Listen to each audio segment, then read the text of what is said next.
सारे मेहमान जुड़ गए हैं स्टूडियो से। हमारे साथ दिनेश गर्ग जी हैं, अर्थशास्त्री हैं और अच्छी समझ रखते हैं बजट पे, वो हमारे साथ जुड़ गए हैं। इसके अलावा बृजमोहन श्रीवास्तव जी हैं, एनसीपी के राष्ट्रीय प्रवक्ता हैं, महासचिव भी हैं, वो हमारे साथ जुड़ गए हैं। आप दोनों का स्वागत है। इसके अलावा नेहा सालिनी दुआ हमारे साथ बीजेपी की तरफ से, और अभिषेक राजाराम जी हैं हमारे साथ अर्थशास्त्री के रूप में। सभी मेहमानों का स्वागत है। और चर्चा की शुरुआत मैं पहले अभिषेक राजाराम जी से करना चाहूँगा और जानना चाहूँगा कि अभिषेक जी, आप सुबह से बजट को देख रहे होंगे।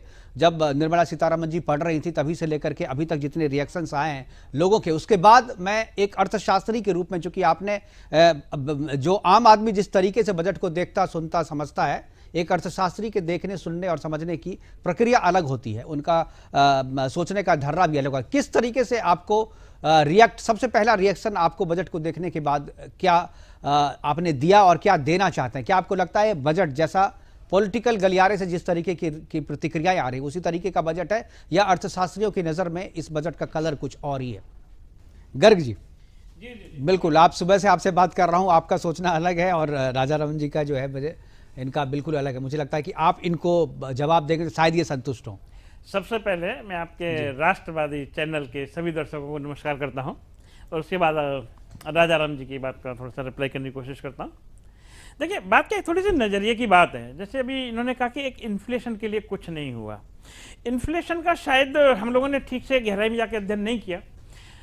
यूक्रेन और रूस की जो वार हुई उसके बाद सबसे ज़्यादा जो प्राइस बढ़े वो प्राइस आपके बढ़े ऑयल के और गैस के। अगर यही ब्रेंट क्रूड आज की तारीख में अगर हमने $80, $90 और $100 पर खरीदा होता, हमारे देश की भी महंगाई उन देशों के बराबर पहुंच जाती जहां महंगाई की रेट 20%, 25%, 30% और 35% की ब्रैकेट में चली गई है। ईश्वर की कृपा है, मोदी जैसा शासक है जिसने रूस से एक डील की, और उस डील के तहत हमको जो ब्रेंट क्रूड मिला वो ऑलमोस्ट $40 पर बैरल पर मिला।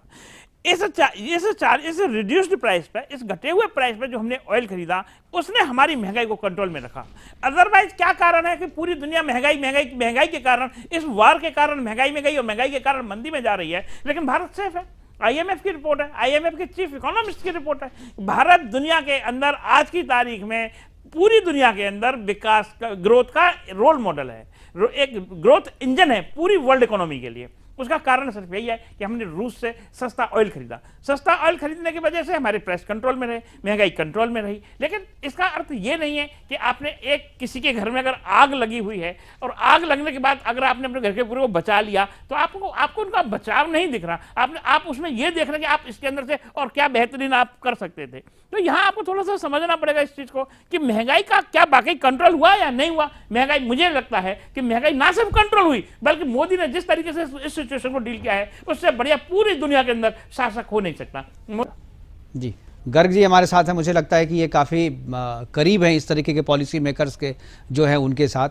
गर्ग जी, जरा आप साफ कीजिए, जो क्या करना चाहिए था सरकार को, क्या सरकार नहीं कर पाई, क्या करना चाहिए? राजाराम जी की बात आंशिक रूप से ठीक है, लेकिन मेरा थोड़ा सा इसमें दूसरा मत है। मोदी सरकार का शुरू से एक विजन रहा कि देश के अंदर दो चीजों पर विशेष फोकस करना है, एक महंगाई और दूसरी बेरोजगारी। जो हमने अभी आपने देखो ना, हमने आत्मनिर्भर भारत एक कंसेप्ट शुरू किया है।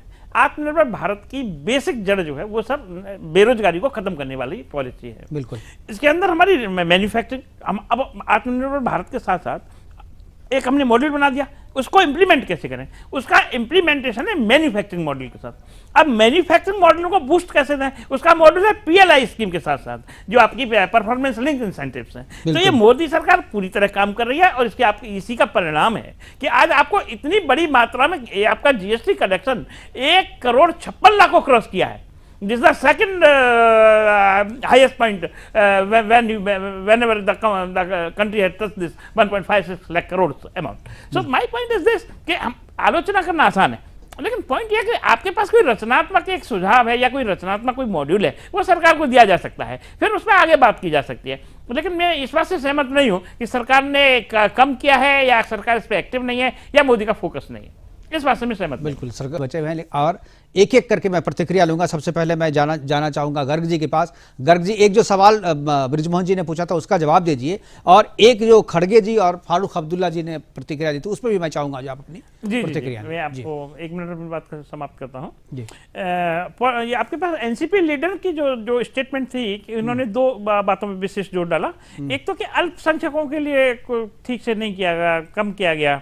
अल्पसंख्यकों के लिए क्यों? आप उसको गरीब से और कमजोर वर्ग से क्यों नहीं जोड़ सकते? अल्पसंख्यकों में ही आपको गरीब और कमजोर दिखते हैं। तो मेरा इस पर बहुत बड़ा काफी ऑब्जेक्शन है। वो मुझे लगता है ऐसी पॉलिटिक्स, और इन्होंने जो बजट का पूरा एनालिसिस जो किया है वो एक पॉलिटिकल चश्मे से किया है, वो भी ठीक मुझे नहीं लगा कि। और दूसरा, देखिए बृजमोहन जी पॉलिटिकल आदमी हैं तो अपने ही चश्मे से नहीं, आप पॉलिटिकल आदमी हैं। आज की तारीख में आप देखिए, आप ऐसा तो बोलिए ना जो लोगों के गले उतरे, जो लोगों के गले नहीं उतरता। ठीक है, सर समय की कमी है खड़गे पे और फारूक अब्दुल्ला पे जल्दी से। हाँ, खड़गे साहब का तो ऐसा लगता है कि जैसे उन्होंने ना बजट सुना ना बजट के पन्ने पलटे। तो उनका स्टेटमेंट तो मुझे लगता है राहुल गांधी के आने के बाद ही कुछ वो बोलेंगे। पहले राहुल जी बोलेंगे फिर वो बोलेंगे। फारूक अब्दुल्ला का स्टेटमेंट देके मैं आश्चर्यचकित हूं, मैं हाईली सरप्राइज। वो बोल रहे हैं कि मुझे नंबर पर कुछ नहीं बोलना है, क्या है कैसा है। उन्होंने नंबर 1990 में नहीं दिए जब 5 लाख हिंदुओं को वहां से बाहर निकाल दिया गया। वो तभी चुपचाप रहे, रात की फ्लाइट निकल के लंदन चले गए। और तो आज बजट पे क्या नंबर देंगे? एक आपके यहाँ से किसी जर्नलिस्ट ने पूछा था कि आप कितने नंबर को देना चाहते हैं, तो उन्होंने कहा मैं कोई नंबर नहीं। लोगों से ऐसा लगता है कि